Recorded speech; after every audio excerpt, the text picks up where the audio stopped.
হিসেবে চেনা, প্রিয় নবীকে নবী হিসেবে চেনা, দ্বীনকে জীবন বিধান হিসেবে চেনার জন্য এটাই হবে দ্বীনের দাওয়াতের একটি মারকাজ। এখান থেকে চতুর্দিকে ইসলামের দাওয়াত ছড়িয়ে পড়বে। এখানে দাওয়াতের পরিকল্পনা হবে, তারবিয়ত হবে, মানুষ এবং শ্রমিক কর্মীদের চরিত্র গঠনের জন্য এটা হবে একটি শিক্ষা প্রতিষ্ঠান। সেই হিসেবে আল্লাহ তাআলা এই শ্রমিক কল্যাণের অফিসকে যেন কবুল করেন। সবাই বলি আল্লাহুম্মা আমিন।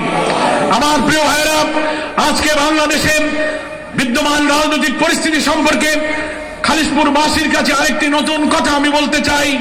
আমরা বহু আশা, বহু স্বপ্ন নিয়ে 5ই আগস্টের যে বিপ্লবে তরুণ ছাত্র সমাজ নেতৃত্ব দিয়েছিল, প্রায় 1700 ছাত্র জনতা সেখানে জীবন দিয়েছে। ওই রংপুরের আবু সাইদ, ওই মীর মুগ্ধ সহ হাজার হাজার ছাত্ররা, শিশু থেকে মহিলা পর্যন্ত বুলেটের সামনে বুক পেতে দিয়ে তারা বাংলার মানুষের মুক্তির জন্য এই আত্মত্যাগ করেছে।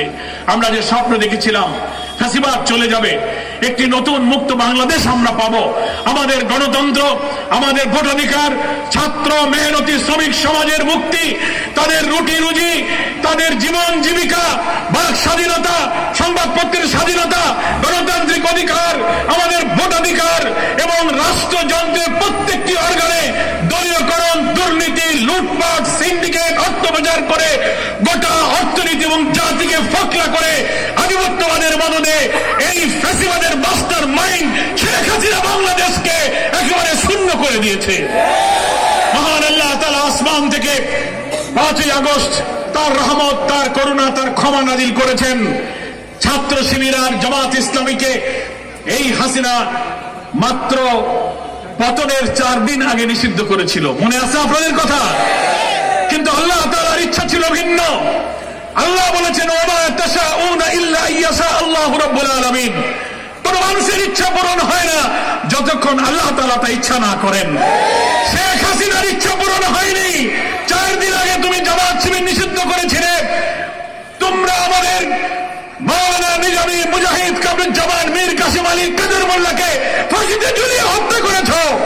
এই 15 বছরে অনেক বর্ষিয়ান নেতাকে কারাগারে, মাওলানা সাইদি সহ অধ্যাপক গোলাম আজম, মাওলানা ইউসুফ আর আমাদের অনেক বরেণ্য নেতাকে কারাগারে রেখে, আব্দুল খালেক মন্ডল, সাতক্ষীরা, বরেণ্য আলেম, নির্দোষ নিরপরাধ লোকদেরকে তিলে তিলে কারাগারে তোমরা হত্যা করেছ। মহান আল্লাহর দরবারে এই হাজারো সহস্র জনতার শহীদের রক্ত, এই নিরপরাধ আলেমে দ্বীন, মুখলেস আল্লাহর দ্বীনের দায়ীদের কার ফাঁসিতে ঝুলা আল্লাহর কাছে কবুল হয়েছে আমরা জানি না, কিন্তু 5 তারিখে আল্লাহ তোমাকে বিদায় করেছে, তোমাকে নিষিদ্ধ করেছে। ইসলামী আন্দোলনকে আল্লাহ আকাশে অনন্য উচ্চতায় পৌঁছে দিয়েছে। আমরা সেই মাহমুদের দরবারে শুকরিয়া আদায় করছি, আলহামদুলিল্লাহ। বাংলাদেশ শ্রমিক কল্যাণ ফেডারেশন হচ্ছে সেই ইসলামী আন্দোলনের শ্রমজীবী মানুষের কাছে মানুষের রুটি রুজি, ঘাম শুকাবার সাথে মজুরি দাও, সাধ্যের অতিরিক্ত বোঝা দিও না।